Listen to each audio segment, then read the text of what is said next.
د حضرت عمر فاروق رضی الله تعالی عنہ تاریخ ګوري د صدیق اکبر رضی الله تعالی عنہ تاریخ ګوري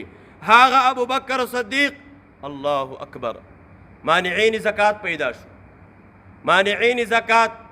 خلکو د زکات نه انکار وکړو ابو بکر صدیق رضی الله تعالی عنہ خلیفہ دی چې کله د خلکو انکار واورېدو د هغو خلاف د جهاد اعلان وکړو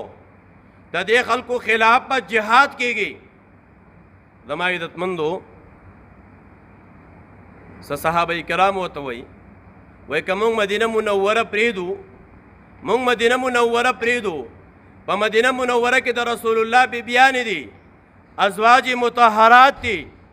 داسې نه چې هغو ته څوک تکلیف ورنه کړي ابو بکر صدیق رضی الله تعالی عنہ سوی جواب کې کومه خبره کوي زه دا خبره خوښومه چې د ځنګل نه یو ازمری راشي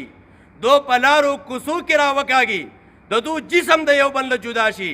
دا خبره قابل برداشت ده لیکن یاد ساتئ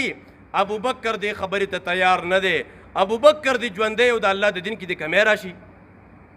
د الله په دین کې د کمی راشي ابو بکر صدیق دې ژوندی او د الله په دین کې د کمی راشي عمر فاروق رضی الله تعالی عنہ دی مانځه باندې ولاړ دی امام صغرام دی امام کبرام دی یو خبره یاد ساتئ امام صغرام دی امام کبرام دی د خلکو مشریم کوي د قوم مشریم کوي خلکو له امامت هم ورکوي د قوم مشریم کوي د مولا دور به صرف د جماعته پورې نه څنګه چې د غیر مسلمو آواز و چې د امام او د مولا دور صرف د جماعته پورې دی نه مولا به په هر میدان باندې ولاړي عالم به په هر میدان باندې ولاړي په هر میدان به ډټ کر مقابله کوي زما د عمر فاروق رضی الله تعالی عنہ مانځه باندې ولاړ دی د سوره یوسف تلاوت کوي شاته یو بدبخت راغی چړه باندې ووالو